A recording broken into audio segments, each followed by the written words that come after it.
Jenofonte, ¿no? Bueno, comencemos entonces.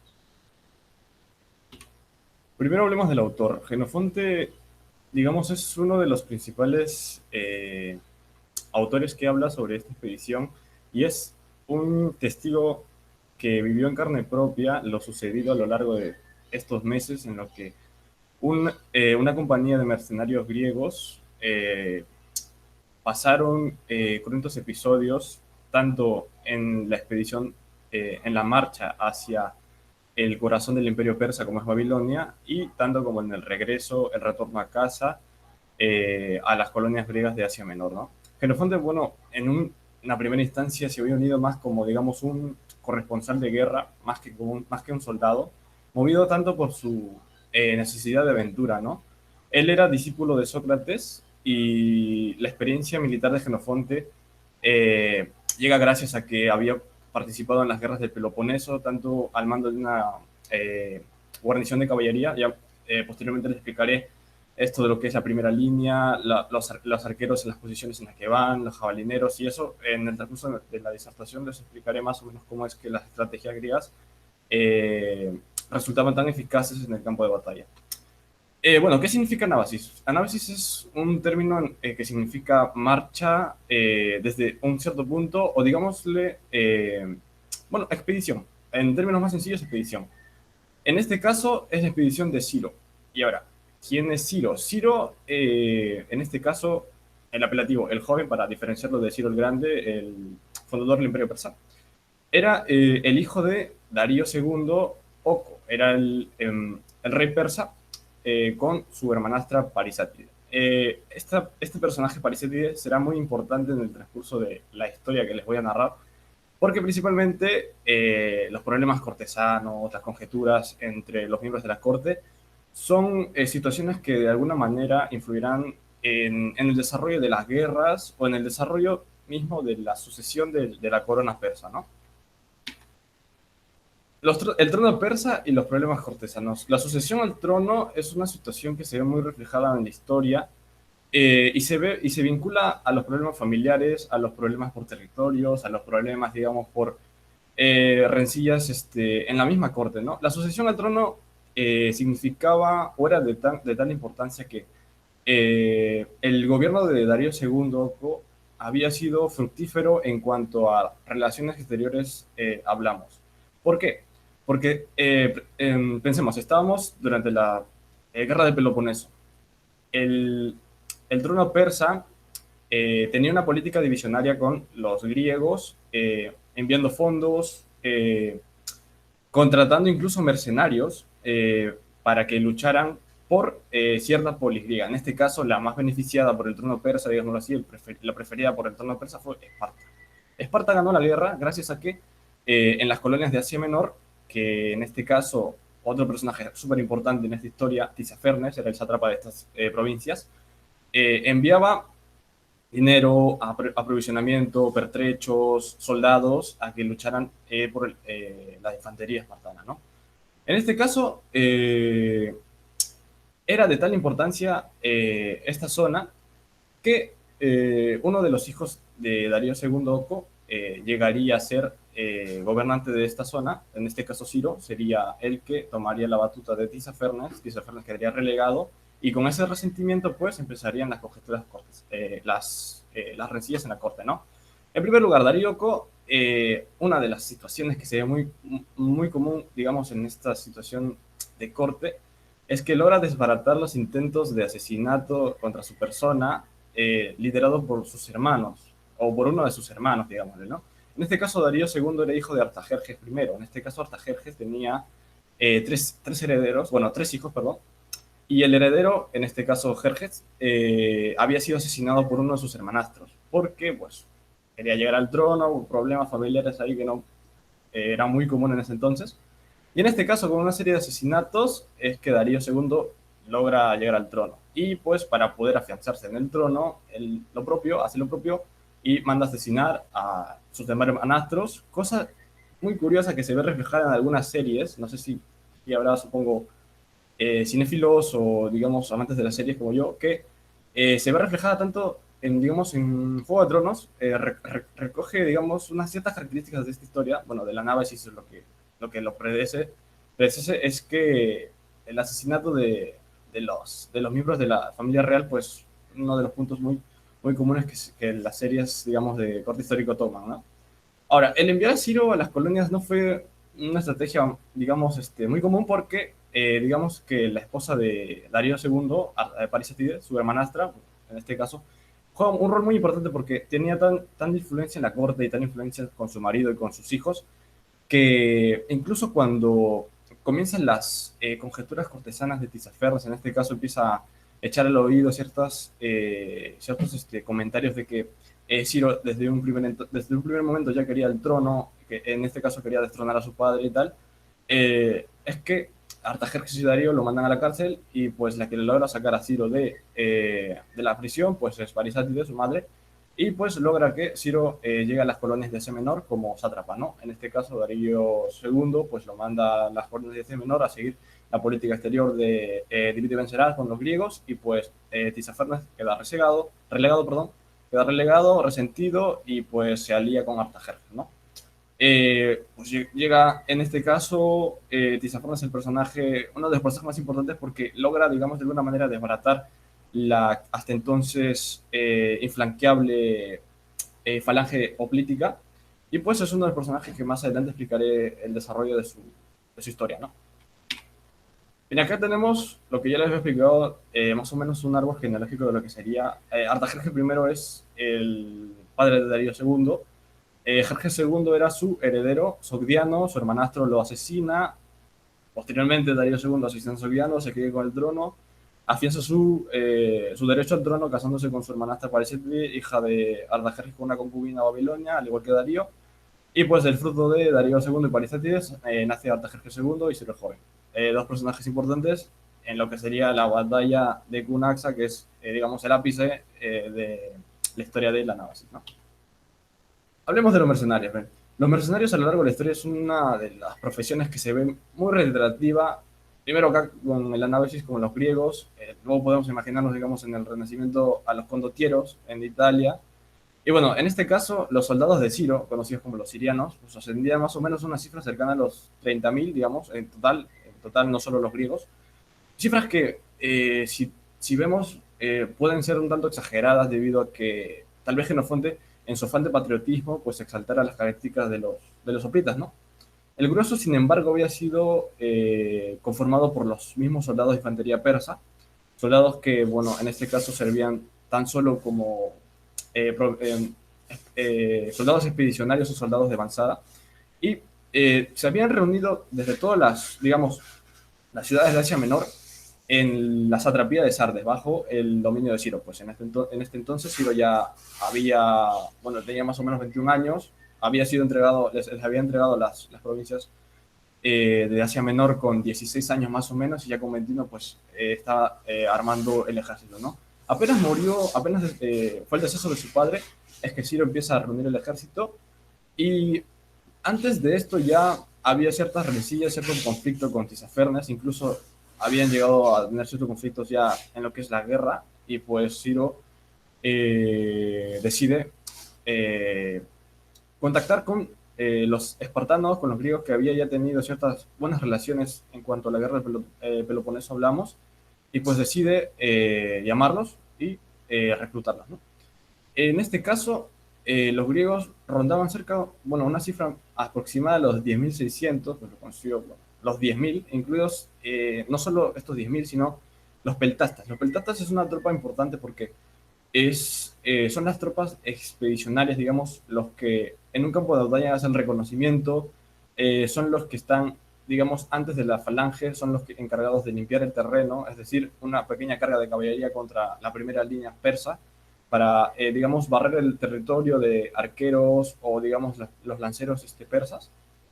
Y bueno, las tropas auxiliares, evidentemente, la marcha no le iban a hacer solo los soldados, tenían que acompañar a sus esclavos, tenían que acompañarlos las tiendas de campaña, cocineros, incluso concubinas de Ciro, eh, este, y demás. Era toda una caravana que la marcha hacia Babilonia había sido muy larga y muy, en este caso, desgastante, ¿no?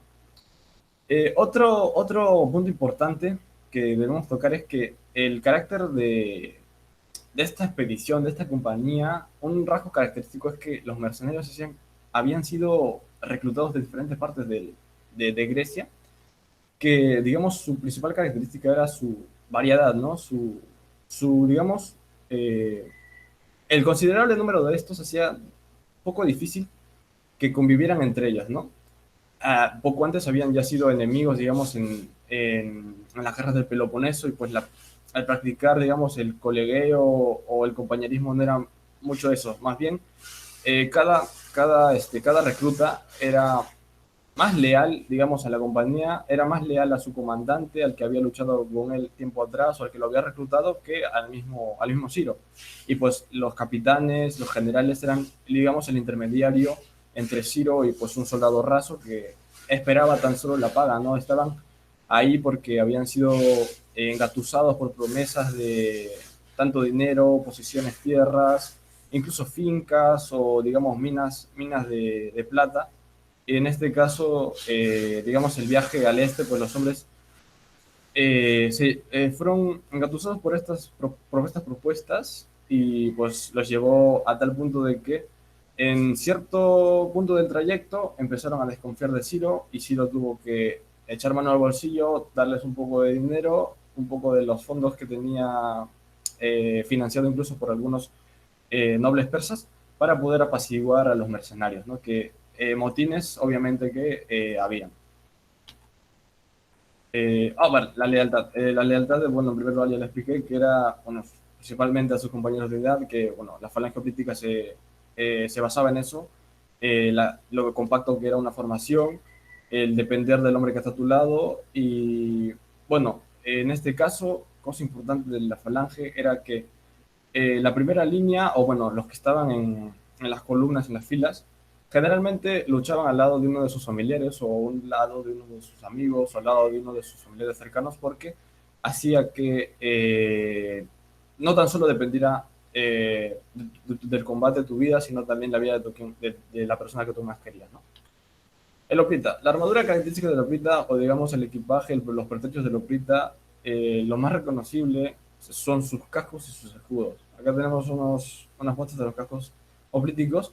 Como eran reclutados de diferentes partes de Grecia, pues los cascos variaban. Los escudos, en este caso, generalmente tenían blasones en el escudo, pues un escudo enorme de más o menos 90 centímetros de radio, y pues era muy pesado el escudo, lo que permitía, digamos, al momento de cargar con que la segunda línea, pues con las lanzas, acabaran con los soldados que llegaban, ¿no? En este caso, generalmente los pertrechos de la Lopita incluían casco, la pechera con, bueno, una pequeña faldilla, las grebas importantes para las piernas, aunque en este caso, eh, imagínense, ¿no? El casco más la pechera más las grebas más el escudo pesado bajo un sol intermitente, pues hacía que llegara más desgastado a la batalla. En Cunaxa, digamos, debido a la variedad de soldados que había, pues no se vio mucho el hecho de llevar corazas o llevar grebas, ¿no? Eso sí, importante, el, el hecho de las lanzas, ¿no? Las lanzas, digamos, no llevaban la punta muy compacta porque al momento del choque, que, bueno, en las posteriores diapositivas explicaré más o menos cómo es que actúa la falange, al momento del choque la lanza se rompía tanto por el contacto o se rompía porque la punta era, bueno, la punta en este caso era flexible para poder alargar con esta. Alargar significa, digamos, aturdir un poco al enemigo al primer contacto y bueno, si se llegaba a romper ya tenían como segundo recurso la espada corta, ¿no? Muy conocida en este entonces. Luego, bueno, importante, la uniformidad, en este caso del estilo de combate, ¿no? A pesar de que habían sido reclutados de diferentes partes de Grecia, diferentes partes también del Imperio Persa, tenían un solo estilo de combate, ¿no? La falange. En este caso, la falange dependía del hombre del lado y de cubrir el flanco derecho, porque generalmente el escudo lo usaban en la mano izquierda y quedaba libre el flanco derecho, quedaba descubierto, y es por eso que en la batalla de Cunaxa usaron como, digamos, usaron al río Éufrates como digamos, escudo natural de su flanco derecho para evitar ser rodeados. Y importante, una de las cosas también trascendentes en la batalla de Cunaxa que pronto, posteriormente explicaré, es el hecho de la desobediencia de Clearco, eh, de la estrategia de Ciro, ¿no? Ciro había tenido una primera estrategia, pero esta perjudicaba de alguna manera el avance crítico y pues Clearco, como era general de todos los mercenarios, eh, desacató y, digamos, de alguna manera pudo repercutir en el resultado de la batalla, ¿no? Ah, importante. Mucho se ha visto en el cine, mucho se ha visto, digamos, en algunas series, el hecho de las capas rojas, de los cascos dorados y eso. Algo de verdad tienen, es que los espartanos es verdad que les gustaba esto de los mantos rojos, y Ciro lo usó, digamos, para, en una primera instancia, causar al enemigo impresión, digamos, algo de miedo, en la primera fila de la falange, con lo cual los espartanos, bueno, eran los más experimentados, y los mejores guerreros del centro de Grecia. Cosa curiosa, ¿no? Porque en este caso la mayoría de soldados eran muy, digamos, amateur o eran muy, muchos eran aficionados, ¿no? Encontrar soldados profesionales era muy difícil y encontrar soldados profesionales y que a la vez eran mercenarios, pues algo bueno para que le venía de perlas al ejército de Ciro. En este caso, la Falange, pues, cito a Waterfield 2009, cuando había soldados suficientes, los hoplitas se organizaban en una falange de 6 filas de fondo. En este caso, cuando había lucha entre hoplitas, lo curioso era que al momento del choque de escudos, cuando hacen la carga, el temor que sentían la primera línea, ¿no? Es por eso que ellos mismos se arengaban entre ellos, incluso haciendo cánticos, ¿no? Los famosos gritos de los espartanos en la película 300 hace referencia a estos cánticos que hacían de una manera u otra, para darse valor y para al momento del choque, pues la fila siguiera compacta y no se abrían brechas por donde pudieran entrar. En Cunaxa, según Waterfield, formaron cerca de 1.300 columnas y presentaron la muralla de escudos, formación importante, y pues las lanzas de 1.500 metros de longitud. Las lanzas importantes, como ya les había mencionado, al momento del impacto, pues generalmente se rompían, pero tenían como segundo recurso pues la espada corta. Ahora bien, otro de los personajes importantes en esta historia, Clearco. Clearco era un mercenario griego que había sido desterrado de Esparta, incluso lo habían mandado a asesinar, habían enviado un cierto contingente, es un poco de quilombo por ahí, ¿no? En este caso, Esparta, ¿por qué quería a Clearco muerto? Clearco había sido, digamos, un gobernante espartano en las provincias de Bizancio, heredero, pues, del trono, bueno, de este cargo de su padre, ¿no? Y pues el mal manejo que hizo de la ciudad cuando estaban durante pues, la guerra del Peloponeso, cuando Atenas estaba asediándolo, en este caso el reparto de provisiones entre los civiles y los soldados era pues, muy diferente. Los mismos ciudadanos al ver esto, pues les abrieron la puerta a los atenienses. Clearco tuvo que pagar una multa por esto y tiempo después, cuando eh, enviaron cierto contingente militar espartano a ir a por Clearco, pues eh, Clergo prudentemente se retiró hacia Menor bajo la protección de Ciro, ¿no? Y bueno, aquí se ve un poco de lo que era ya las polis griegas empezaron a tener conflictos entre mismos, los tracios, los tebanos, incluso los de Cilicia también empezaron a haber conflictos, y de alguna u otra manera Ciro logra rescatar en los mercenarios, digamos, cierta esencia de cada una de las polis, ¿no?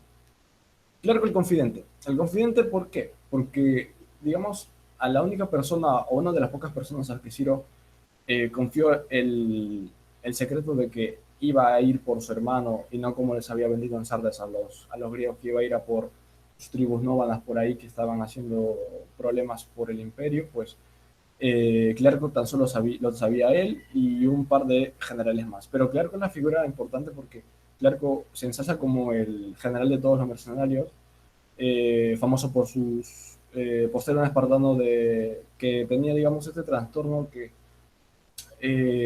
buscaba más que todo el combate, y es muy curioso que cuando lo fueron a buscar los espartanos, pues se había retirado, ¿no? Poderoso caballero de un dinero, una frase que cae a pelo cuando hablamos del reclutamiento de los soldados. Acá tenemos unas postales hermosísimas de algunas ciudades donde fueron reclutados los soldados. Jerofonte, pues, hace un vago, digamos, reconocimiento, digamos, es complicado reconocer de dónde provenía cada persona, pero teníamos los capitanes y los generales. Los capitanes, digamos, había cierta relación con los soldados rasos y pues si el capitán venía, digamos, de Atenas, pues digamos que digamos, el 70% de su compañía también venía de ahí. Y pues así es cierto reconocimiento de dónde es que, de qué ciudades venían la mayor cantidad de soldados, ¿no?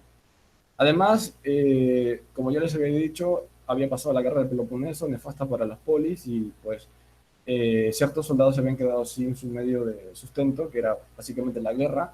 Algunos no les habían pagado bien tras esta, o estaban buscando un laburo que les favoreciese. Y pues Ciro llegó ahí y a ofrecerles el trabajo que en una primera instancia algo sencillo, ¿no? Como es limpiar un territorio de, digamos, tribus nómadas que están haciendo problemas por ahí. Y pues que te vendan esto y que te iban a pagar tan bien, pues les llamó mucho la atención y partieron.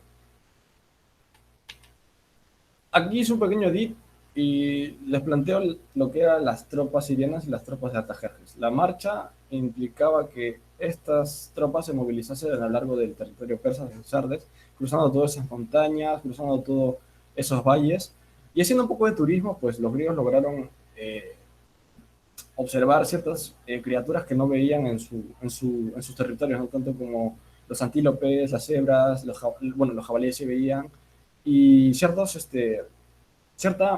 fauna y cierta flora que les era muy diferente, ¿no? Las tropas sirianas. En este caso trato de retratar más o menos cómo es que se organizaron las tropas. La infantería brítica, los escudos y las lanzas, la infantería ligera persa, bueno, en este caso no eran, bueno, Ciro no tenía los inmortales de Artajerjes, sí tenía una infantería ligera, no era muy profesional, pero servía para, digamos, contrarrestar la infantería de los inmortales, ¿no? Los jabalineros importantes detrás de la primera línea, la caballería obviamente para una correspondiente carga y los arqueros, que era básicamente para limpiar el terreno antes de la carga de caballería y la primera línea para evitar pues, una carga de caballería. Las tropas persas muy similares, la infantería ligera con un escudo de mimbre, la infantería pesada pues que eran los soldados persas con sus escudos grandes, los carros de combate que no se usaron en Cunaxa debido a que los corceles estaban, digamos, un poco indomables y los ariegas retiraron los carros tanto porque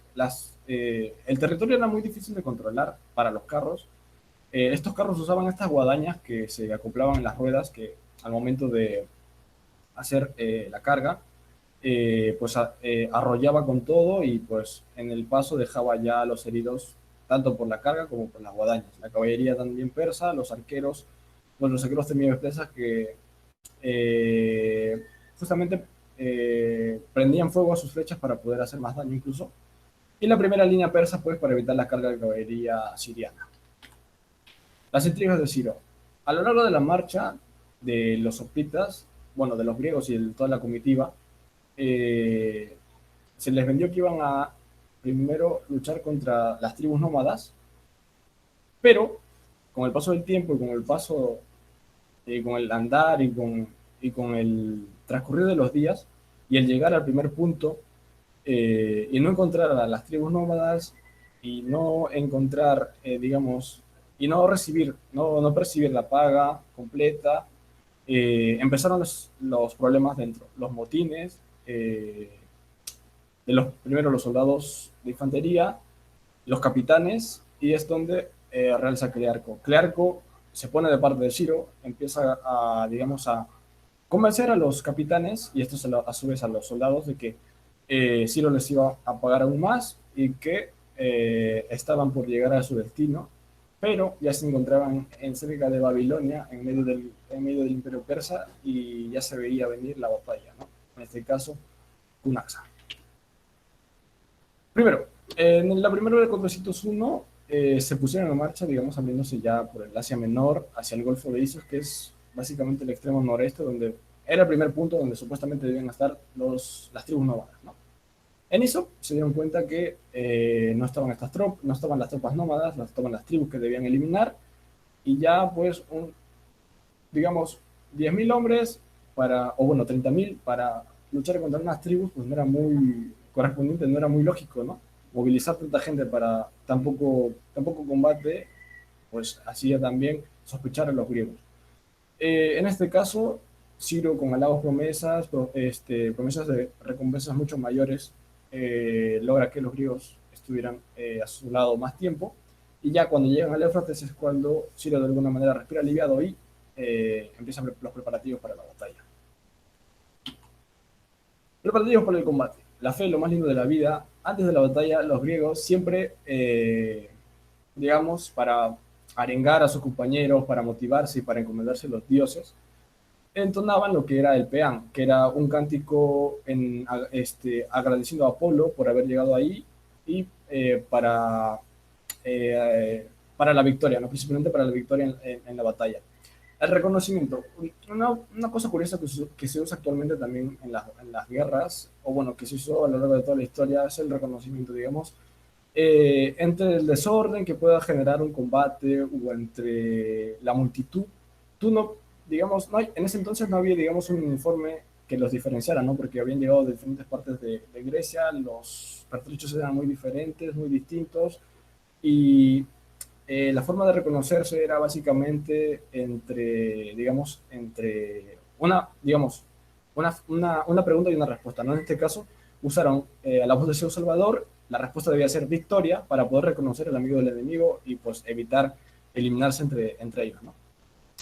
Y victoria, en caso de victoria, los griegos tenían la costumbre de alzar un pequeño trofeo del lugar donde, digamos, habían derrotado las tropas o donde las tropas enemigas pues se habían retirado o se habían escapado o habían huido, ¿no? Importante, para contabilizar las muertes, o en este caso el número de soldados caídos en batalla, los sopletas tenían una costumbre, ¿no? De recoger un trozo de madera, digamos, o un trozo de madera en este caso sí, y hacer una marca con su espada, ¿no? Y los dejaban en un lugar común. Al término de la batalla, tenían que recoger este trozo de madera y hacerle otra marca.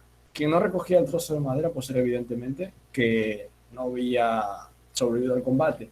La marca era única, la marca en el trozo de madera era única, digamos como un sello, como un blasón, y pues se reconocía fácilmente al soldado.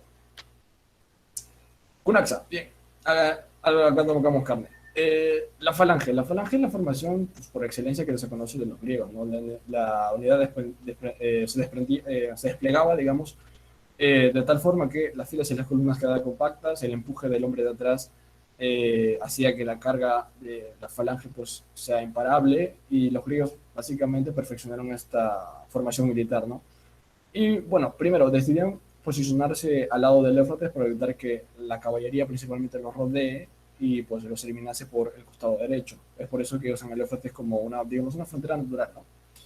Luego, en el medio de la batalla ya, la falange se ve atraída a perseguir a las tropas de Tisafernes, que estaba ubicado en la posición contraria, ¿no? Al frente de ellos. Tisafernes inteligentemente hace que los griegos abandonen su posición demasiado y el costado derecho, el flanco derecho de Ciro, pues queda descubierto, y esto lo aprovecha Artajerjes y empieza a avanzar. El desacato de Clarco. Clarco tenía en primera instancia la orden de eh, limpiar el terreno de las tropas de Tisafernes y luego flanquear el lado izquierdo de Artajerjes. En unas posteriores diapositivas les explicaré con unos GIFs cómo eran las estrategias iniciales y lo que en realidad pasó. En este caso, Clarco tenía la misión de avanzar, limpiar las tropas de Tisafernes y luego rodear a Artajerjes por el flanco derecho, mientras Ciro cargaba con la caballería pues para dar terminada la batalla de una manera, ¿no? La carga de Ciro, en este caso, como Tisafernes se retrocedía de tal manera que se convirtió eso en una persecución, y al recibir Ciro noticias del flanco derecho de que estaban avanzando los griegos y que estaban consiguiendo ya la victoria por esa zona, Ciro pensó quién era mejor el encargado de dar fin a esa batalla que él mismo, así que cargó con toda la caballería que tenía, con su guarnición de caballería, y también con la infantería ligera persa, y pues en esa carga llega a las filas de su hermano, logra herirlo, lo retiran a Artajerjes. Su médico de Artajerjes era griego, ojo, era griego, pero el error de Ciro fue que una carga de caballería debe ser, digamos, la carga frontal y luego hacer un rodeo para evitar que la primera línea pues elimine a la caballería, ¿no? Mientras está en el medio del desorden. En este caso Ciro quedó en medio de todas las tropas persas y es cuando lo acaban la Guardia Real de Artajerjes, al verlo, bueno, desprotegido, con una jabalina, lo llevan a asestar un golpe en la sien, lo desmontan y posteriormente uno de los hombres de Artajerjes pues lo decapita. Aquí está el planteamiento inicial. En este caso, no sé si pueden ver mi cursor, tenemos la primera línea persa, la primera línea siriana, perdón, que básicamente sirve para evitar las cargas de la caballería tanto frontal, pues en este caso los persas tenían la costumbre de que al líder o al comandante o al rey se le posicionaba en el centro de la formación. Aquí tenemos a la falange oplítica, a la falange griega, los jabalineros que, bueno, hacían, era básicamente, hacían de soporte mientras la falange avanzaba, ¿no? Con las jabalinas intentaban limpiar el espacio de los arqueros y pues acá tenemos la arquería persa, la caballería del flanco derecho, eh, la infantería ligera persa, la caballería persa comandada por Arieos, el tío de Shiro, y poco más de esto, era las tropas sirianas. Luego tenemos a las tropas de Artajerjes, la caballería comandada por Tisafernes, los arqueros persas que retrasaban, digamos, el avance de la falange, la infantería ligera persa, que, bueno, de poco sirvió porque básicamente fue un, un retroceso, el retroceso que hicieron, pues no hacía pues poco efectiva la presencia de esta infantería aquí. Los carros de combate que nos usaron, básicamente solamente se cargó una vez con los carros y la falange se abrió y los peltastas pues acabaron con los carros al abrirse la falange, permitió el paso del carro y pues en medio de todo la falange pues acabaron con los carros de combate. Los peltastas jugaron un papel importante porque eran la tropa de reconocimiento. Si ellos no hubiesen avanzado limpiando, digamos, el territorio de los arqueros y, digamos, la infantería ligera, la carga de caballería podría haber flanqueado a las tropas oplíticas. La primera línea persa para evitar una carga de caballería siriana, los escudos miembros de la infantería ligera, los inmortales y la caballería persa del flanco derecho. Bueno, el planteamiento inicial era este. Los soplitas tenían que avanzar por el flanco derecho, arrasando con las tropas de Tisafernes. En este caso, en primera instancia, digamos, mantener el combate en el medio del campo y al momento de aniquilar a las tropas de Tisafernes o reducirlas de tal manera, debían flanquear a Artajerjes, ¿no? Despejarían la primera línea del centro, en este caso la primera línea que impedía la carga de caballería de Ciro, y al eliminar esa primera línea, pues la carga ya venía sin una oposición y podían arrasar con Artajerjes. Y el flanco izquierdo haría lo propio, con Arieos avanzando y impidiendo que las tropas de infantería ligera o las tropas de las tropas de la infantería pesada persa pues hagan de soporte a la caballería de Artajerjes. Ahora, lo que en realidad pasó fue lo siguiente. La falange oplítica avanzó demasiado persiguiendo a Tisafernes, a su caballería, a su infantería, pero el flanco izquierdo de los persas, ¿no? En este caso, los persas hicieron una estrategia muy curiosa. Avanzaron hasta cierto punto y entraron en combate, ¿verdad?, con soplitas, pero de ahí, de alguna manera, retrocedieron, haciendo que los soplitas persiguieran. Esto dejó descuidado el flanco derecho de Ciro y es cuando Artajerjes decide avanzar con sus inmortales y con su caballería y empezar a cargar. Lo propio hace Ciro, que empieza a cargar con su caballería y ya cuando se encuentra ya en medio de todas las filas persas, es cuando se da fin a la batalla con su muerte. Los griegos hasta ese entonces no habían recibido nada de ninguna noticia de lo que había sucedido con Ciro, es decir, Ciro ya había muerto, pero los griegos seguían avanzando, seguían persiguiendo a las tropas de Tisifernes. Ya cuando la noche llegaba, cuando el atardecer ya estaba, los griegos decidieron volver al campamento porque ya estaban adentrándose mucho, y su sorpresa fue que al llegar al campamento lo vieron devastado. ¿Por qué? Porque la caballería de Tisifernes había avanzado por el flanco izquierdo persa y llegado al campamento lo asaltó, bueno, mató a los esclavos, a los acompañantes de la corte de Ciro, asesinó, quemó las tiendas de campaña, en fin. Al llegar los griegos a su campamento, pues encontraron un poco más que un desorden total y no pudieron haber, digamos, recibido bien tras la batalla, ¿no? Las noticias. Luego de esto, les voy a presentar aquí, digamos, lo que de alguna manera se puede ver en la pantalla grande de lo que pasó en ese entonces. O bueno, no es lo que pasó, sino trato de hacer similitudes en lo que pasó y cómo lo podemos ver en la pantalla grande. ¿Me confirma si se puede escuchar? Primero tenemos la falange espartana, donde se refleja pues el poderío de esta falange. ¡Quietos! ¡No cedan jamás! ¡Pero arrebátenles su fuerza entera! ¡Resistan!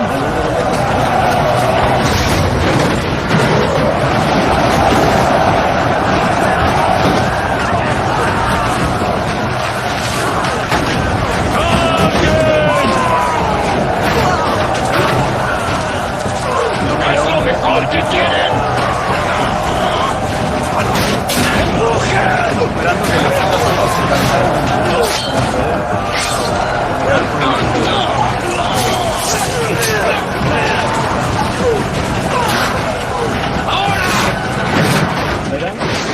Y carga.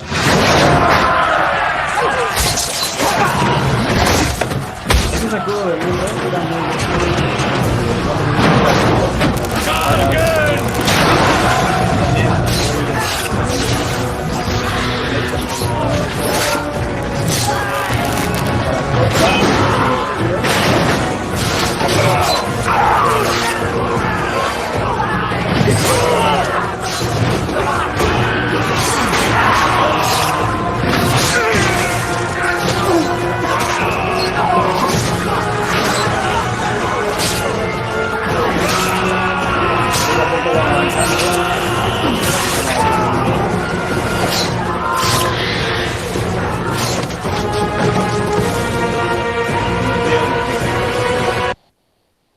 Y eso fue, digamos, la falange, como es básicamente su función, ¿no? Abrir.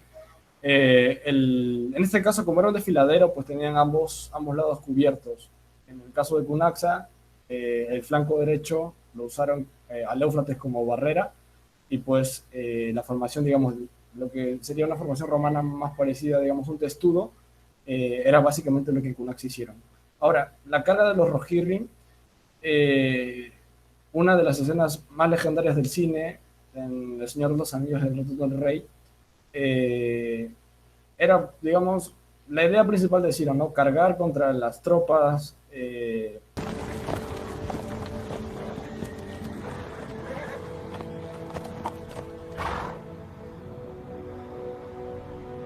Odem. Va a dar el discurso motivador a sus tropas, viendo que en Pelennor, pues, la batalla estaba muy dura y estaba a punto de perder. Lo que sí se ve también en este caso, pues el compañerismo, el luchar al hombro con tus amigos, en este caso una...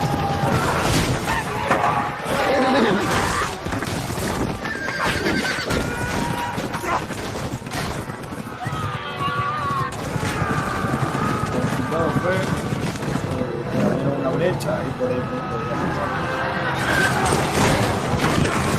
Ahí se ven los estragos.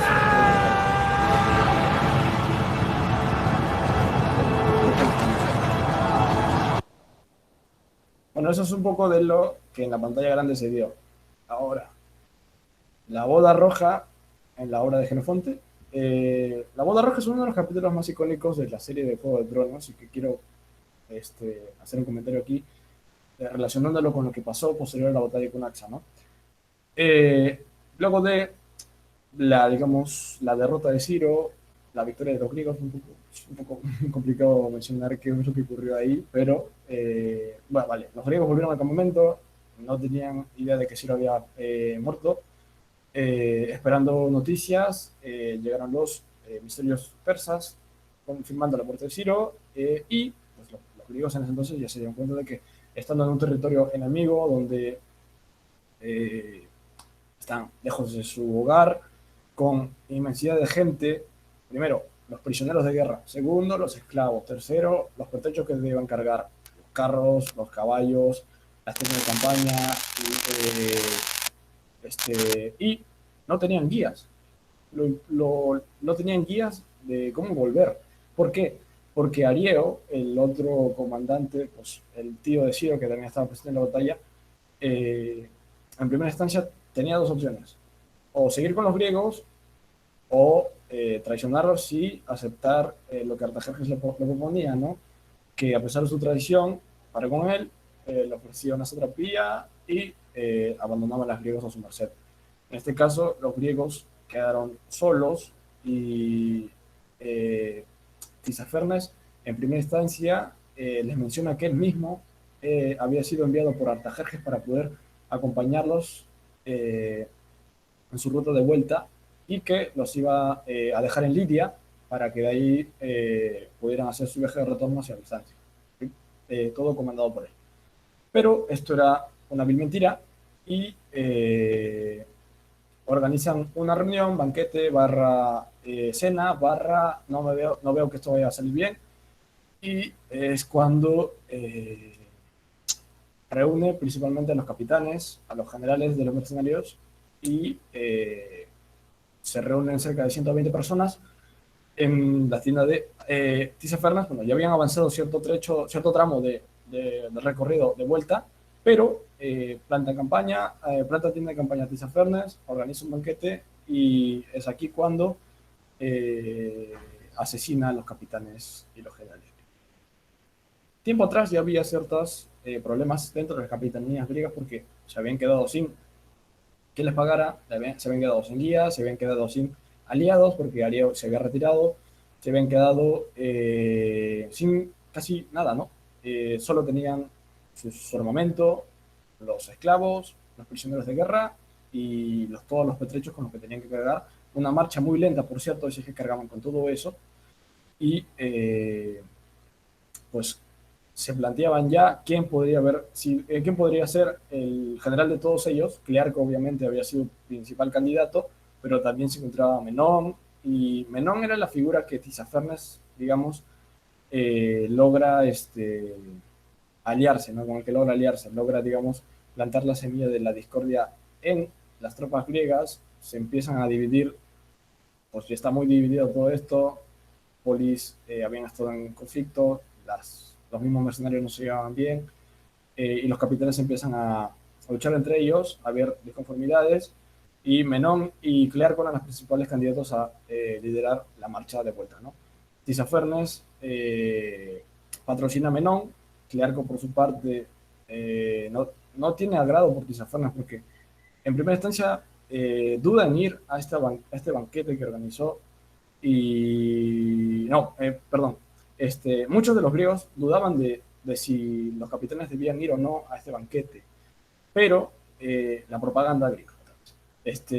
Tisafernes había jugado bien sus cartas. Primero, instando en Menón que él debía ser el general que los comandase de vuelta a casa, después de Libia a Bizancio, y después habla con Clearco diciéndole que Menón conspiraba contra él, lo mismo que había hecho con Esparta y Atenas, pues lo hace ahora con los mercenarios, dividir y vencerás, ¿no?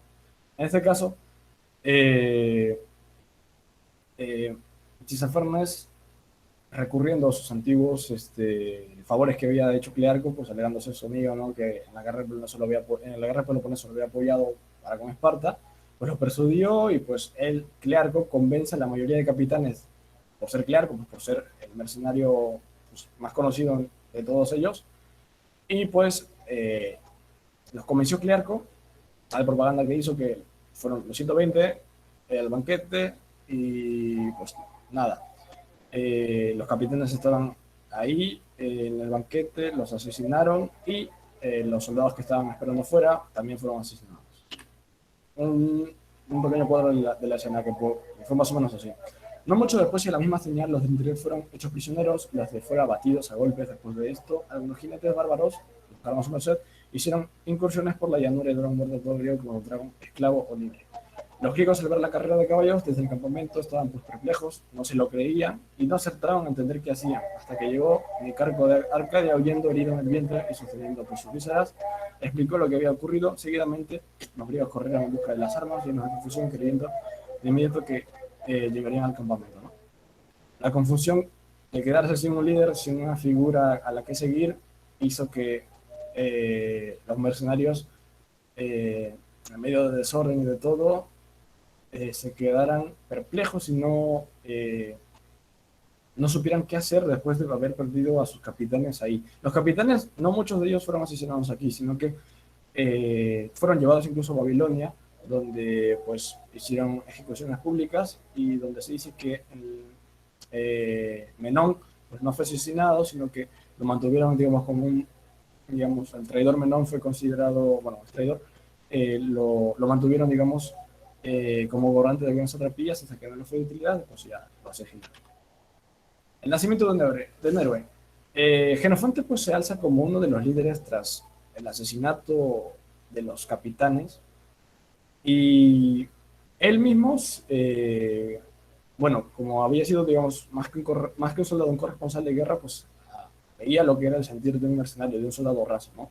La derrota propició en este caso que los ánimos del mercenario te caerán de tal manera que lo único que deseaban ya no era sino el dinero, ni las tierras, ni las posiciones que les habían prometido, sino volver a casa y regresar al hogar, ¿no? Al lado de sus familias. En este caso, lo que en un primer momento fue acompañar a Ciro para hacerlo llegar al trono. Bueno, lo que en un primer momento de lo que fue perseguir bárbaros se convirtió a luchar en una guerra entre hermanos. Ahora se convertía en una pesada odisea para volver a casa, ¿no? Y es aquí cuando el sueño de Jenofonte cobra relevancia. Jenofonte soñó que en la casa de su padre cayó un rayo, porque los griegos eran muy devotos, y lo tomó como una buena señal, una señal de Zeus que le enviaba y que le decía que algo bueno estaba destinado a su casa. En este caso, Jenofonte se alza como líder, da un discurso a todos los capitanes se convencen porque Jenofonte, más que el discurso que dio, fue digamos, su trayectoria, ¿no? Había luchado en Peloponeso, había escapado de Atenas. ¿Por qué? Esparta, al ganar la guerra de Peloponeso, instauró la dinastía de los 30 tiranos. Los 30 tiranos, pues, en este transcurso murió Sócrates le recomienda a Jenofonte escapar de Atenas, Jenofonte le hace caso y es cuando lo recluta Ciro, ¿no? Lo que hizo primero Jenofonte fue la purga de pertrechos. Lo que retrasaba la marcha lo eliminó. Primero, las tiendas de campaña, abandonaron a los prisioneros, abandonaron a los esclavos. No muchos lo hicieron porque esto significaba que si abandonaban todos los prisioneros, todos los esclavos, no tenían el medio económico, ¿no? Porque al llegar, digamos, a una colonia griega, iban a vender a estos prisioneros, estos esclavos, y pues iban a ganar algo con lo que habían hecho durante toda su marcha, ¿no? No podían quedarse sin percibir ninguna ganancia, ¿no? ¿Por qué debían apresurar la marcha? Tisafernes los hostigaba cargando contra ellos durante las noches o cargando contra ellos mientras su lenta marcha, pues, con la caballería o mandando pequeñas compañías de tropas persas a hacer más lento la marcha. pero los deja de perseguir cuando se da cuenta de que el invierno está a las puertas y que ellos estaban a punto de cruzar una cadena montañosa. En ese entonces no había brújula, no había mapas, lo único que importaba era el conocimiento local, los guías, y no tenían ninguno. Así que decidieron no hacer, digamos, la misma ruta con la que llegaron a Cunaxa, sino llegar a la encrucijada del Tigris y cruzar la cadena montañosa y llegar a lo que era Libia. La persecución y los asaltos, bueno, las tribus nómadas en las montañas y, digamos, en las llanuras también, hacían muy difícil que los griegos avanzaran. Incluso que los pertrechos o la equipación griega no eran, digamos, se le habían agotado los recursos a los griegos, no tenían, bueno, tenían poca comida, sus armamentos estaban muy desgastados, con el calor, digamos, con el frío de la noche y todo esto, el perder hombres poco a poco por estas incursiones de las tribus hacía que el descontento incrementase y que también se presentaran cuadros de ciertas enfermedades. Primero porque la comida no abastecía para todos y las enfermedades que se podían haber dado fueron la bulimia, no es la bulimia actual, que pues la que se induce el vómito, sino digamos, al no comer, al no ingerir cierto alimento, el individuo trata de alimentarse con lo que sea. Incluso llegaron a comerse su equipamiento de cuero, empezaron a comérselo, y pues el descontento, los ánimos estaban por los suelos y pues hacía mella esto en las filas de los griegos, ¿no? El abastecimiento, al llegar a una ciudad o llegar a una aldea, le encontraban arrasada o la encontraban sin ciudadanos, sin pobladores, porque ya Tisiphone había llegado o la había arrasado, o porque los mismos pobladores habían escapado, porque los mercenarios pues eran un gran número y tenían fama de mercenarios, ¿no? Pues, unos soldados que venían a asaltar, a arrasar con ciudades, pues no era muy bien vista, las ciudades cerraban las puertas y muy difícil era que conseguir alimento. Sí conseguían guías locales, digamos, secuestrando personas o haciendo favores a ciertas ciudades, ¿no? Hay un punto en el cual le ofrecen a los mercenarios, digamos, batallar o arrasar con cierta ciudad para poder recibir ciertos alimentos y para recibir un traslado y un guía. En este caso, el aprovisionamiento era muy difícil de conseguir, los alimentos y la búsqueda de guías, ¿no? Winter is coming, el invierno se acerca. Vamos allá. El invierno es una de las situaciones, uno de los fenómenos climatológicos que muy presente a lo largo de la historia y más que todo en los acontecimientos bélicos. Tenemos a Napoleón, tenemos a las tropas hitlerianas y no era la excepción las tropas griegas. El invierno los asestó y fue, digamos, el golpe más duro porque, digamos, no murieron tantas personas en la batalla de Cunaxa como, digamos, en el invierno en medio del territorio persa. Los soldados griegos no podían incluso ya usar los escudos, los habían, digamos, dejado de lado porque el peso del escudo es metal, más el frío, pues así hacía todo gélido su brazo, no podían cargar con el escudo. No podían, incluso las pocas unidades de caballos que ya quedaban eran únicamente para hacer reconocimiento si había algún cruce que podían tomar, si había algún río cerca, si había un campo de cultivo cerca para poder abastecerse. Incluso los caballos se enfermaban, si los caballos se enfermaban se quedaban sin tropas de reconocimiento. Debían dejar a los enfermos detrás, debían dejar, digamos, cierto acondicionamiento, debían dejar sus armas en algunos lugares. Incluso se empezaron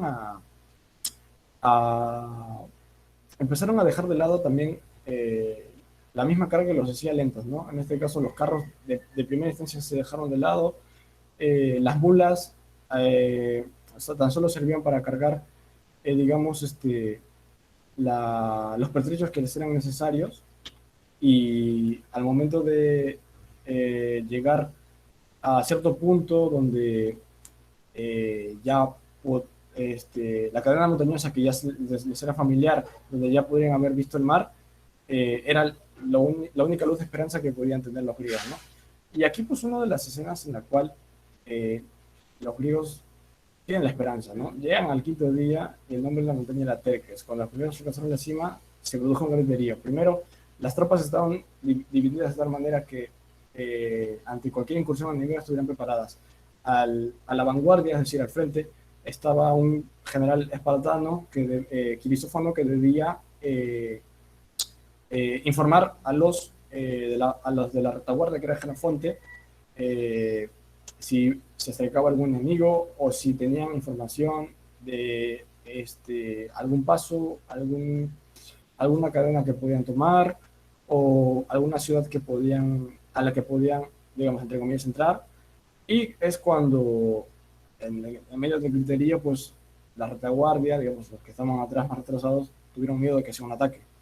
Y ya se imaginan digamos, la alegría inmensa que tuvieron al ver el mar y al sentirse un poco más cerca de casa.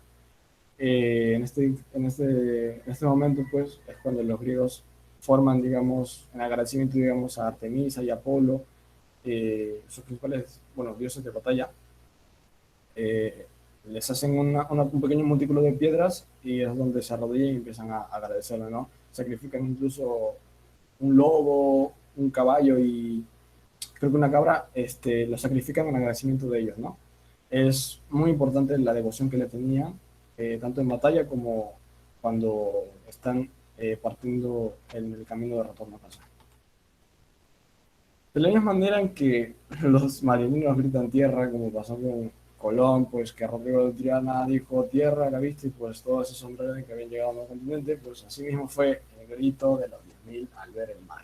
La exclamación de puro gozo en el cual pues todos los, digamos, los peligros que habían pasado, todas las mil aventuras que habían pasado, incluso las incursiones de tropas caníbales, incluso los cálibes habían sido señalados como una tribu que desollaba a las víctimas, ¿no?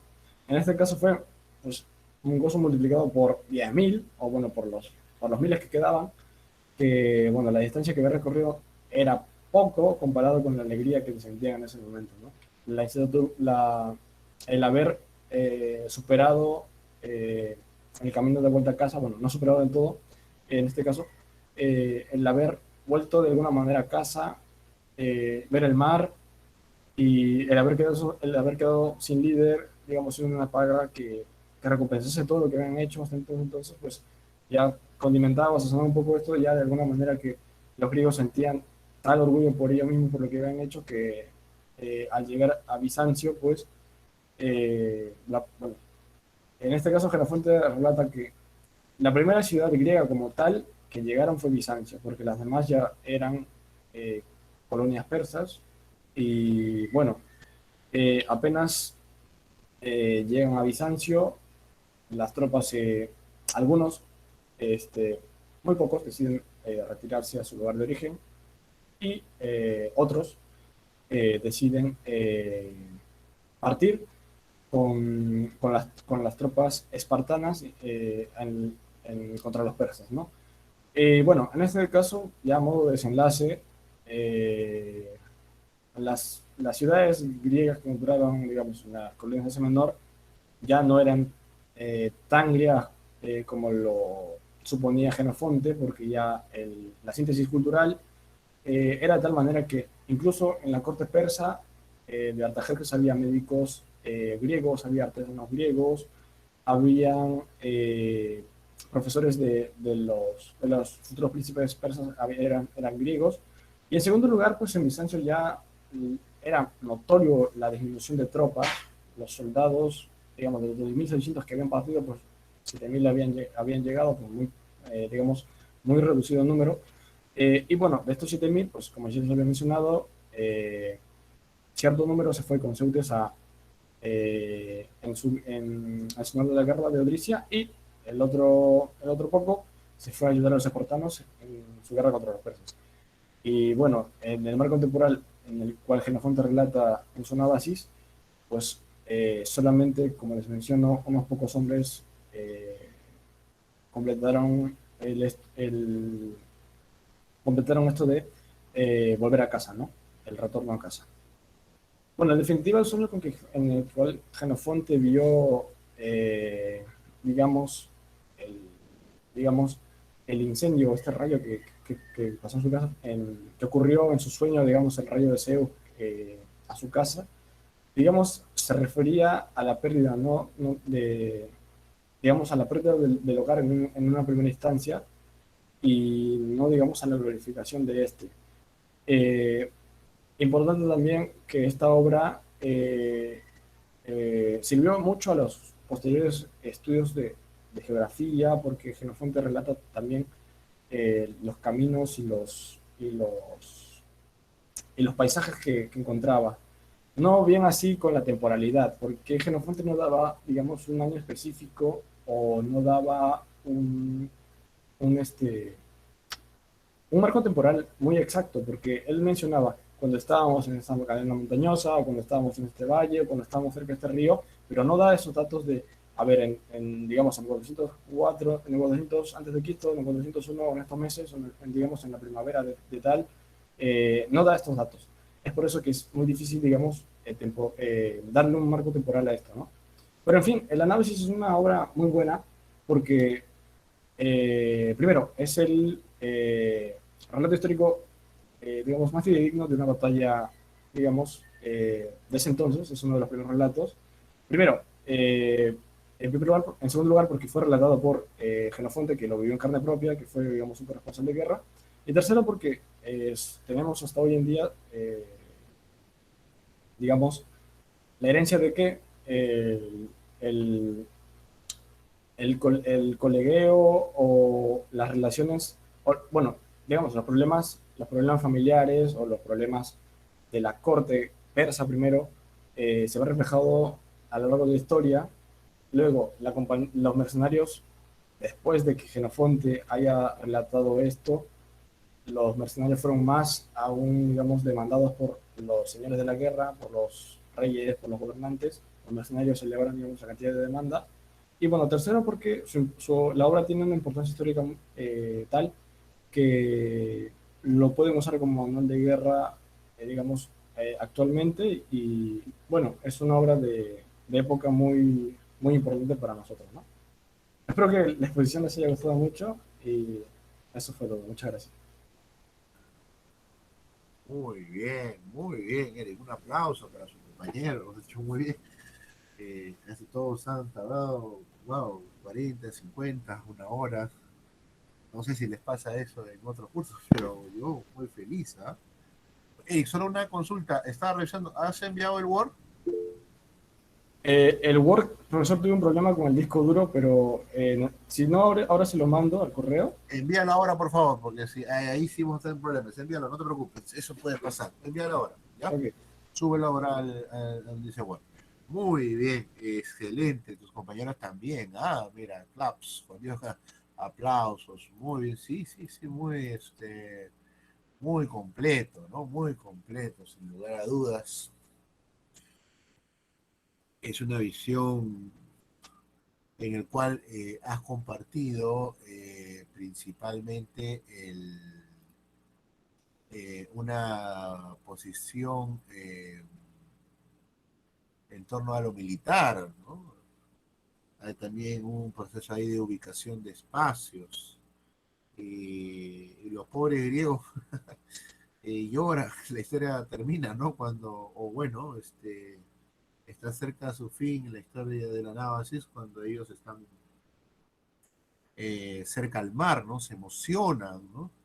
Pero es curioso, pero miles de ellos, cientos de ellos, van a volver, a pesar de estar en una ciudad vital, pues no tienen otra sino que seguir en su actividad de mercenario, ¿no? Yo creo que la nave, si se hace falta su película, ¿no? Ya que has citado ahí a varias películas. Yo creo que la nave se da por sí para una película solo con su lectura, ¿no? Y hay de todo, ¿no? hay traiciones, está muy cargado de simbolismos religiosos, ¿no? El hecho del sacrificio, no solamente cuando se llega al mar, sino mucho antes, en diferentes batallas, las diferentes consultas a las divinidades para que esto salga bien, ¿no? Muy bien, muy bien. Sé que tus compañeros tienen algunas preguntas. Recuerden que el curso, por el número y esa ayuda, todos preguntamos. La exposición en verdad ha estado muy buena, de muy buena calidad, como han sido en verdad hasta ahora las exposiciones.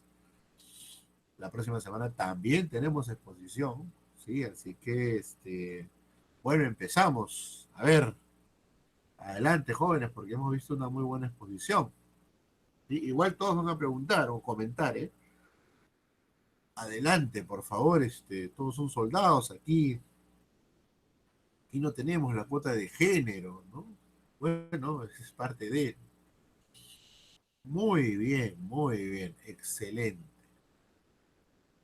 Pero sí, algo seguramente hará ahí. A ver, Ana, ¿cómo estás? Bienvenida. Adelante, por favor, Ana. Sí, profesor, gracias. Compañero Eric, en principio muy didáctica la exposición, todos los hechos bastante bien detallados. Bueno, mi consulta, y es algo que ya venías explicando en varios tramos de la exposición, era la trascendencia o influencia de la geografía, ¿no? Mencionaste en varias partes del Eufrates que le servía como una contención, luego también mencionaste al Tigris, el invierno, ¿no? Entonces, en ese sentido, lo que quería consultarte es, no lo llegué a escuchar muy bien, el periodo que comprende toda esta expedición y la trascendencia ahí de la geografía, ¿no? Finalmente, en cómo se vino dando todos estos sucesos, todas las batallas. Bien, gracias por la pregunta, Ana. Bueno, en primer lugar, el Éufrates lo usaron bien, de alguna manera, como barrera para evitar a la que la caballería lo rodee. Y el periodo en el que se encuentra, pues básicamente se encontramos cerca del año 401 antes de Cristo.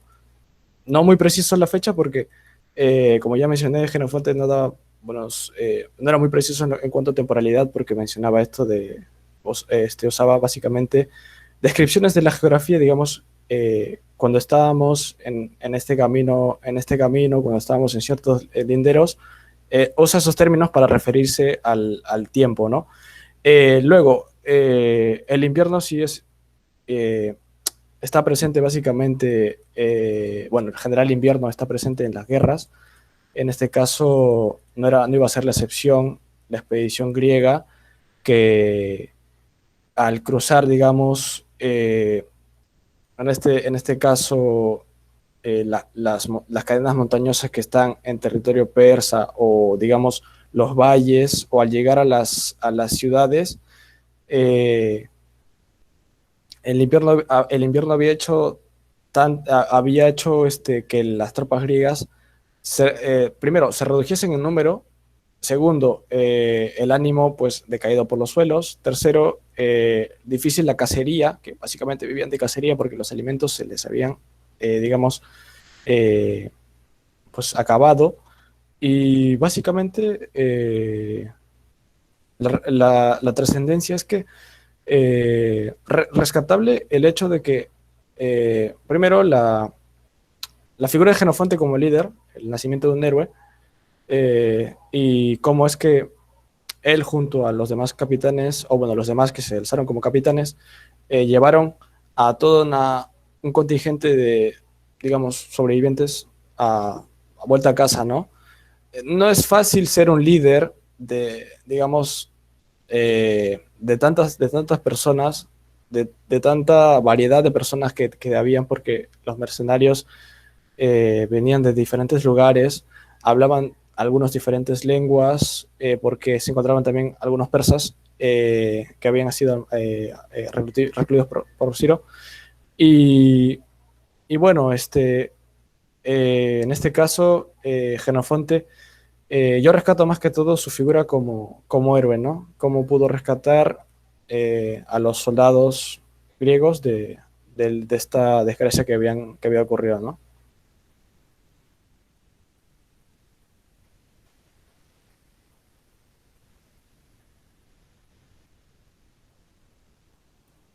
Muy bien, ¿ah? Muy buena respuesta.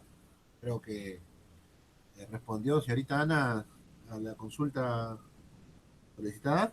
¿Sí? Sí, sí, profesor. Muy bien, muchas gracias a usted, más bien. A ver, ¿estamos bien? La respuesta ha sido muy oportuna y en efecto, como también plantea la pregunta, el tema geográfico no es menor, o sea, es antigua, ¿no? Y el tema de los cerros, pues, es algo interesante, ¿no? Es algo muy interesante. Muy bien, a ver, si no vamos a invitar a que los compañeros por allá hagan las consultas, pregunten. Ah, ya me acordé ya. Creo que, a ver, Carlos, Kevin, Juan Diego, Maffer, ¿sí? Camila, a ver,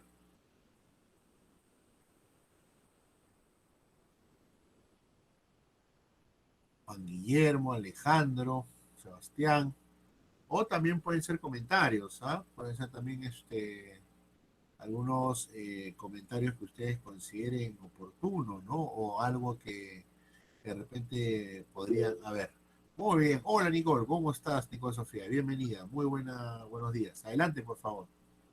¿Qué tal, profesor? Sí, es que no quería preguntar porque realmente no tenía una pregunta, pero ya que menciona que podemos hacer un comentario, a mí algo que me llama la atención de, digamos, de Genofonte, de su redacción, es que se enfoca bastante en el aspecto de la guerra, una descripción de la guerra, de los acontecimientos bélicos, bastante detallado.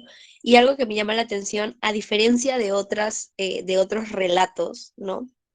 De Ciro también, es que no hay una relación directa con el, digamos, simbolismo religioso, ¿no? Es algo que me llamó mucho la atención porque, digamos, es la lectura que trabajamos también, digamos, Genofonte en el libro uno, que también redacta la guerra, el desarrollo de la guerra, las estrategias, los movimientos, de con quién me voy a aliar, por qué y todo eso, ¿no? Pero no hay una relación directa con los dioses, una intervención de los dioses. Eso es algo que me llama la atención y quizás no sé si, bueno, sí surge una consulta, ¿no? ¿Por qué se da esto, no? ¿Por qué no hay, digamos, en este caso, una intervención directa de los dioses o el uso del simbolismo?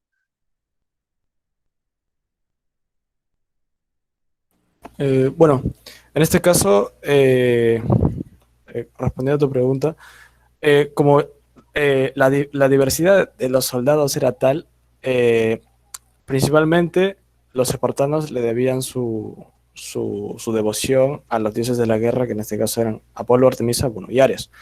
En la obra se refleja, digamos, no con cierta fidelidad lo que pudo haber sido las ofrendas o el simbolismo como tal. Por ejemplo, Artemisa, que era la diosa de la casa, cuando estaban en marcha y obtenían, digamos, de alguna manera, un día provechoso en cuanto a casa se refiere, pues tenía su ofrenda respectiva. Así igual cuando antes de llegar a batalla entonamos los cánticos para arengar, como bueno, actualmente se podía ver reflejado en el fútbol o en los demás deportes, los griegos arengaban y daban gracias a Apolo por haber llegado bien a la batalla y poder, digamos de alguna manera, intimidar al enemigo. En este caso, los persas tenían similar concepción. ¿Por qué? El hecho de que Clearco haya reunido a los 120 capitanes y no dudar de la palabra Tisafernes, en primer lugar hace creer que Clearco y Tisafernes, la relación que habían tenido durante la guerra del Peloponeso, había sido, digamos, fructífera porque esta política de divide y vencerás de los persas había hecho mella, pues, en todos los polis griegas, pero la relación entre Tisófernes y Clearco se creía que era muy buena. Y Clearco sabía que los persas tenían esta concepción de que a la vista de los dioses, toda promesa o toda promesa debía cumplirse y no romperse. Es por eso que al invitar los Tisófernes al banquete, Clearco no duda y hace pomposa propaganda para que los demás capitanes que en una primera instancia se rehusaban, pues lo acompañasen. Y bueno, Tisófernes lo asesina y se sorprende Clearco. Clearco no fue asesinado en ese banquete, sino que tiempo después en Babilonia, un asesinato público. Clearco se sorprende del accionar de Tisófernes porque los persas tenían esa convicción de que se debía respetar. Primero, estaba en un momento de tregua, habían hecho un cese de hostilidades y Clearco, conocedor de las costumbres persas, pues de que no se debía romper una promesa, pues le sorprendió mucho este hecho. Clearco aprendió mucho de lo que era la cultura persa gracias a Ciro, porque había convivido con él mucho tiempo, luego de que lo exiliasen de Esparta. Es por eso que, pues, de alguna manera, el simbolismo no se... Jenofonte no hace una relación, digamos, tan fiel al simbolismo, ¿no? Digamos, a Zeus lo representa como un rayo, pues en este caso el sueño que tuvo Jenofonte, que es, digamos, era muy agoreros, digamos, ¿no? El sueño de Jenofonte, el rayo, digamos, bueno, lo puede tomar como digamos, un sueño que le vaticinaba que le iba a ir bien, que iba a tomar bien las riendas, o podía tomarlo de alguna manera, digamos, la destrucción de su casa, que él iba a ser el último de su familia que iba a estar ahí. Pues se podía interpretar de diferentes maneras, ¿no? Incluso al llegar a Bizancio, en agradecimiento mandan a lo largo de Delfos estos mercenarios, algunos emisarios, a que hagan las respectivas consultas y el respectivo agradecimiento a Apolo, ¿no? No sé si pude responder a tu pregunta, perdón por explayarme un poco, es que es muy interesante este tema. La verdad que no sé si respondí tu pregunta, pero bueno, gracias por ello. De hecho, sí, te lo agradezco porque puedo entender de que sí había un simbolismo, o de hecho sí había una relación directa con los dioses, pero no de manera tan explícita en el relato, ¿no? Como en otros textos, pero que sí la había. Entonces, y esto me da una visión más amplia del desenvolvimiento entre todos. El desarrollo de la guerra en ese caso. Muy bien planteado, Nicole, y muy bien respondido también, Eric. En efecto, ¿no? La cantidad de soldados pertenecientes a distintas naciones hacían también oportuna la adoración a distintos dioses. Y además hay un detalle más, ¿no? Por ejemplo, cuando ellos se encuentran en el mar, o sea, hacen el rito. Y además, en el transcurso de distintas batallas, como bien anotó Eric, hay también la adoración a esos distintas divinidades, ¿no? Por ejemplo, no sé si lo mencionó, pero el tema del trípode, ¿no? Es decir, antes de la batalla se armaba un pequeño trípode muy sencillo para hacer la adoración pertinente, particular e inherente al mundo antiguo. Es decir, a cada acto, incluso el de batalla, el tema de los dioses estaba presente. No es propiamente el tema de una política actual, ¿no? De pensar en una estrategia. Primero es la divinidad. ¿No? Muy bien, ¿eh? Buena pregunta, Nicole, felicitaciones, y buena respuesta también, Eric. Juan Diego, adelante, por favor. Sí, más que nada es algo para añadir, en sí no es una pregunta. Bueno, ante todo, felicitaciones al compañero, ha sido una muy buena exposición y ha sido muy dinámica, la verdad, inclusive dando ejemplos con videos.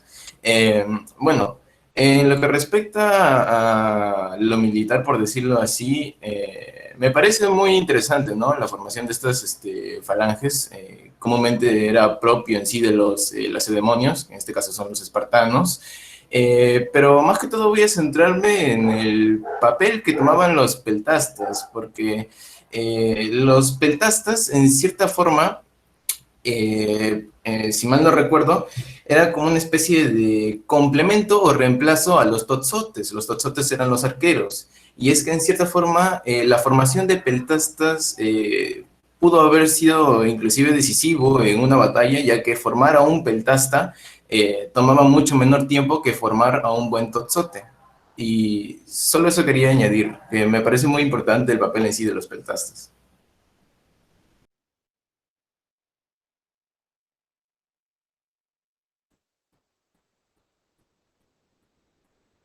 Eric, Sí, si me permite contar, importante, lo mencioné, los peltastas era la tropa auxiliar, digámosle, en cuanto a términos bélicos hablamos. Los peltastas eran estas formaciones auxiliares de los hoplitas, bueno, de los arqueros, de los jabalineros.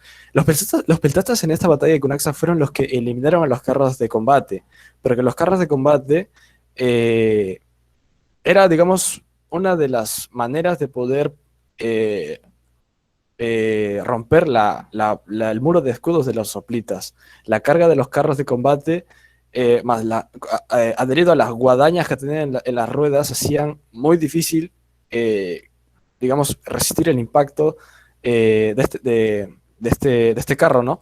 Pero los peltastas, al momento de hacer el avance, digamos, notaron que los carros eran muy lentos al maniobrar y al poder, digamos, girar, ¿no? En este caso, la auriga no podía girar con mucha facilidad debido al terreno, al polvo, al desorden que había. Y es entonces que los peltastas, a ver la carga de los carros, abren sus filas, el carro ingresa y en medio de los peltastas, pues los peltastas lo acaban, digamos, ya como con la infantería ligera, ¿no? Lo acaban el carro se encuentra en medio de sus filas y pues terminan acabando el carro, ¿no? No, se usaron muy pocos carros en la batalla de Cunaxa, porque quedaron muy inservibles de alguna manera, porque el polvo hacía que la visibilidad fuera muy menor para los aurigas, los caballos se asustaban con las lanzas que estaban de los hoplitas, pues la falange, los arqueros acabando con la primera línea. Y bueno, importante el hecho de que los peltastas hubieran estado en la batalla, ¿no? Reciben el nombre peltastas por su escudo curvo muy particular. Como mencionaba el compañero, es más fácil que el equipamiento de un peltasta que un hoplita. Lo había mencionado que el hoplita llevaba el casco, las grebas, el escudo de 90 centímetros de radio, la pechera de metal y tal, y la faldilla, pero debido a que, otra vez más, la diversidad de soldados, diversidad de equipamiento, perdón, diversidad en cuanto a la equipación que tenía y más el clima, pues estábamos, el frío y el calor hacía que variasen de equipación, ¿no? Los mantos rojos que usaron los espartanos en la batalla de Cunaxa, pues Ciro formó a los espartanos en primera línea con los mantos rojos para dotar, digamos, de engrandecer el poderío de la falange y que las tropas persas, pues, recordaran episodios pasados en las guerras médicas o qué sé yo. Básicamente era el juego también un poco psicológico que mantenían, ¿no?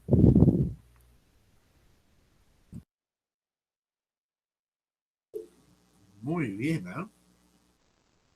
Y hay detalles también con el tema de los caballos, ¿no? Es que estos eran más que todo de requisa, ¿no? Mientras pues que los griegos tenían todo un proceso de formación no solo para ellos, sino para sus animales de carga, ¿no? Muy bien, ¿ah? Muy bien. Carlos Daniel, adelante, además. Adelante, por favor. Sí, profesor, buenos días. Bueno, yo quería felicitar antes que nada, ¿no?, a mi compañero Eric por la muy buena exposición, muy didáctica y muy entretenida, ¿no?, la verdad. Y bueno, yo quería resaltar más que nada, como mi compañera Sofía también ya lo había mencionado, este carácter ceremonial, ¿no?, de las guerras, primero el darle una especie de importancia principal, ¿no?, a las divinidades. Y yo me ponía a pensar, ¿no?, quizá lo puedes aclarar un poco, compañero, sobre qué tantas, o bueno, cuáles eran las funciones principales que movían esto, ¿no? Porque yo me imagino una divinidad como el impulsor de darle valor a las tropas para acabar con el enemigo, ¿no? Quizá en ese sentido. También otra función podría ser como que el hecho de ensalzar, pues, no solamente la divinidad, sino al rey, ¿no? Como parte de esta batalla, como que, bendecida, se podría decir, no sé si es que puedo usar una palabra, bendecida por la divinidad propia de cada ejército, ¿no? Entonces, me ponía a pensar en esas gamas de funciones y por eso el carácter central, creo, ¿no? En estas guerras que se daban. Y bueno, aunque ahora parezca que no se le profesaría, ¿no? De hecho, tributo a religión, bueno, no se harían cosas semejantes, ¿no? Como poner un trípode, como decía el profesor. Ciertamente sí hay una especie de reemplazo, pienso yo, ¿no? Ya no sería como que un dios, sino quizá la nación o el país, ¿no? Las tradiciones arraigadas las que impulsarían a dar valor al ejército, ¿no? Entonces, haciendo una especie de símil ahí, comparándolo con la actualidad, quizá no. Eso sería todo. Claro, complementando lo que me comentaba Carlos, en primer lugar, el hecho de la religiosidad, ¿no? Ciro vendió muy bien su imagen en la corte. La corte lo apoyaba porque tras la muerte de Darío lo veían como el mejor preparado para asumir la corona por la propaganda que vendió, que había sido elegido por su dios, que era más inteligente, que su hermano era un borracho, que era, digamos, irresponsable y tal. La propaganda tal que vendió Ciro fue muy buena, que, bueno, apoyado por su madre, porque Ciro era el preferido de su madre, Palistide, la corte recepcionó esta propaganda, pues lo asimiló y dijo, pues está bien, que Ciro, lo apoyaron a Ciro, ¿vale? Ahora, la religiosidad, los mercenarios, digamos, el ímpetu que tenían para poder hacer bien su trabajo era básicamente la paga, pero el hecho de, digamos, asesinar a un capitán enemigo le daba, digamos, más, algo más de, digamos, apoyaba más a sus estatus, o sea, ensalzaba más su estatus, ¿no? Digamos, asesinar, digamos, a Tisafernes en ese entonces podría haberse visto como, no sé, más recompensa por parte de Ciro, llevarle la cabeza del capitán, digamos, era de alguna manera sinónimo de más recompensa, porque eran mercenarios. El hecho de, digamos, el carácter ceremonial que mencionas era muy importante también porque en la guerra del Peloponeso él era falange contra falange, era ceremonia antes de esto, las arengas que hacían, el peán que le hacían a Apolo, los sacrificios que hacían antes de batalla, pues es que era todo una función, la batalla entre falanges, entre los mismos hoplitas. Los blasones incluso en los escudos hacían referencias a sus divinidades, ¿no? El hecho también digamos, la responsabilidad que tenía Ciro. Ciro entendió que si él vencía la batalla con Axa, él debía ser el que acabase con esta dando muerte a su hermano. Es por eso que en su ímpetu de todo cargó con la caballería, pues entró entre las filas persas y desgraciadamente, pues su mala suerte, la primera fila se había abierto, había dejado pasar la caballería y tras esta se cerró la primera fila y Ciro quedó en medio de todas las tropas persas y la jabalina en el ojo y después la decapitación. Y esto pues Artajerjes, bueno, estaba ya herido, lo habían llevado con su médico griego, digamos, de alguna manera desmitificó lo que Ciro había vendido, digamos, que había sido el elegido por los dioses, que era el mejor, que bueno, Jenofonte lo veía a Ciro como un líder nato, un líder que que era el más óptimo, ¿no? Era el más apto para heredar la corona,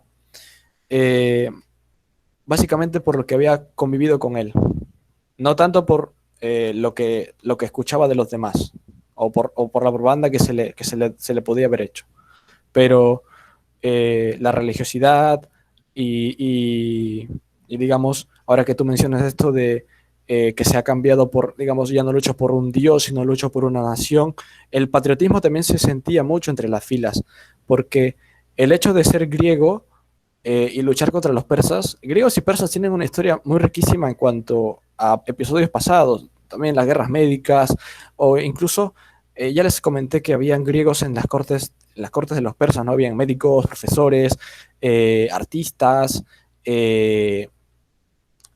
bastantes funcionarios de los persas eran griegos, básicamente porque los griegos, digamos, redescubrieron la cultura como tal de los persas. Los persas, digamos, ya se veía esta síntesis cultural que posteriormente Alejandro Magno, pues, incrementaría aún más, ¿no?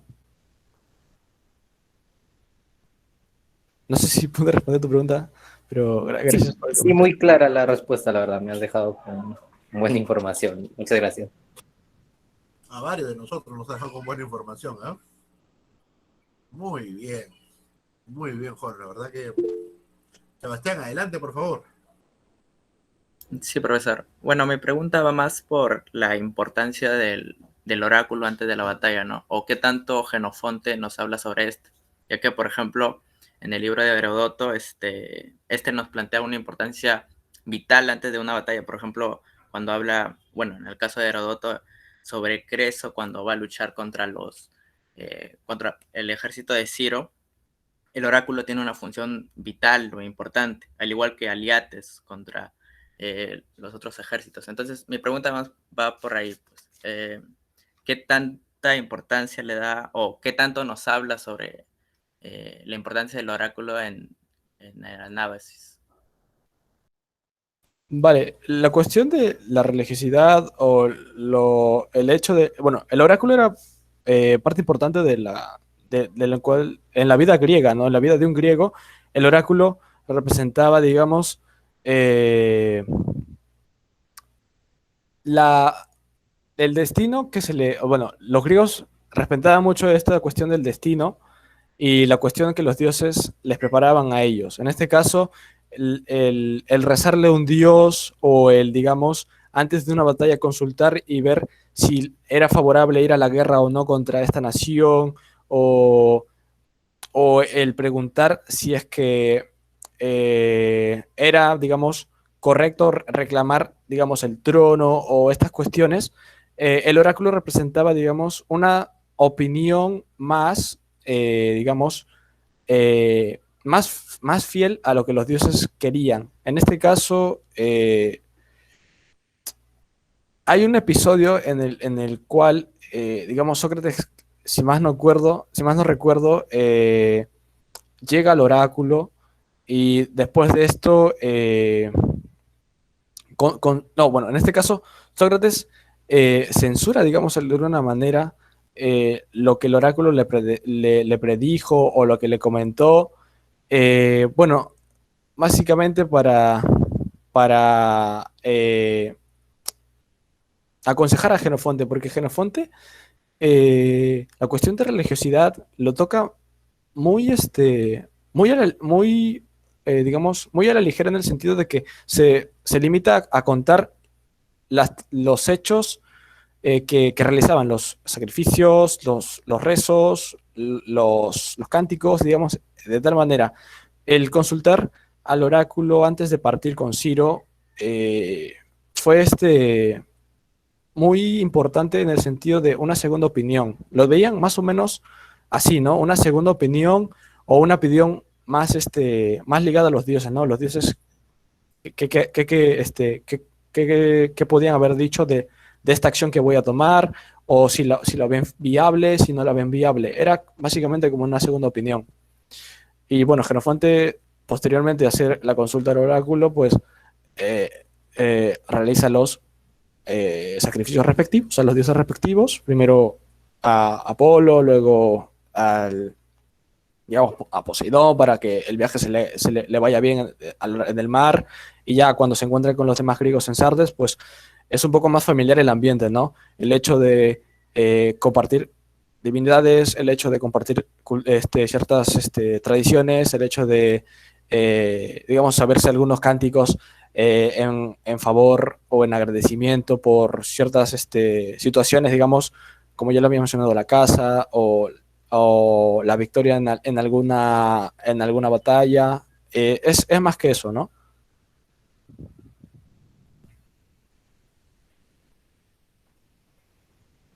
Muy bien, ¿ah? La ponencia ha estado bien rica en torno a la relación no solamente con las naciones, las divinidades, las etnias que están junto con los griegos. Es decir, pensar en un mundo griego unificado, único, no sería lo más correcto. Ya en batalla, inclusive, el tema solamente de la adoración representaba un pequeño diálogo, ¿no? Por lo mínimo, si no en posición, de la mayoría de soldados para que este se realice aún antes de la batalla. Y eso el señor Anderson lo ha planteado muy bien. Luego también otro punto que rescato de sobremanera es en el trabajo de línea histórica que ha hecho, ¿no? Por ejemplo, vimos el tema de la genealogía, ¿no? De, de los príncipes persas. Y tal vez la parte más jocosa, por así ponerlo, es cuando los griegos, debido a su altísima formación y calidad en batalla, ganan la batalla propiamente, la de Cunaxa, ¿no, Eric? Sí, pero Pero muere. es un poco complicado eso. No sabemos si es una victoria general o una victoria parcial, porque los Porque griegos la gana, vencieron. pero muere el rey, ¿no? Claro. Explícalo por favor un poquito. Bueno, los griegos vencieron en su flanco, digamos, el flanco derecho de alguna manera venció, porque hizo retroceder, bueno, más que ser retroceder fue como una persecución, básicamente, una persecución a las tropas de Tisafernes. Donde se encontraba Ciro era en la mitad de la formación griega, ¿no? El hecho de, por ejemplo, que digamos, asesinar al líder de la expedición, que en este caso es Ciro, se contaría como el fin de la batalla, ¿no? Si llegas a asesinar o se da muerte al líder de la compañía, pues acaba la batalla.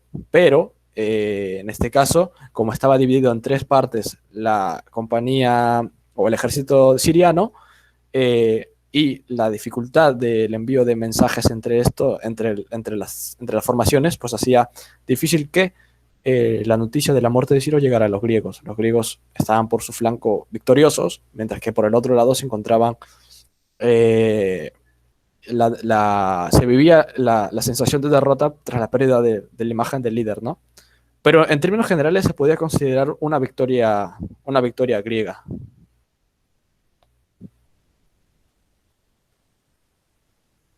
Muy bien, muy bien. Wow. Una ponencia muy bien. Oye, Eric, ¿ya me enviaste? Sí, ahí le paso a enviar. Ya. Está... Juntas.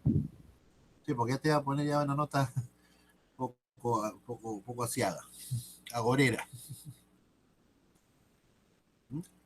Muy bien, jóvenes. Creo que hemos estado frente a una muy buena exposición. En verdad, todas hasta ahora han sido muy buenas. Yo agradezco de sobremanera el interés, la tenacidad que cada uno de los ponentes ha presentado. En este caso hay un mérito también, pues el señor Anderson de principio pues lo trabaja solo. Como también lo han expuesto muy bien los compañeros que han expuesto hasta la fecha, ¿sí? La próxima semana también tenemos ponencia. ¿Quiénes exponen la próxima semana? El tema de Alejandro, ¿verdad? ¿Quiénes exponen? Bueno, lo veremos ya al regreso. Por favor, no se olviden de que al exponer deben estar los dos, debe estar el PowerPoint y debe estar el Word, porque si no hay un descuento ahí, digamos que no te permitiría tener pues todas las notas que verdaderamente deberían, ¿no? Y claro, ya si no entregan, pues tienen 0, ¿no? Muy bien. Entonces, con ello, nos vamos al reposo. Sí, voy a dejar de grabar. Listo. Y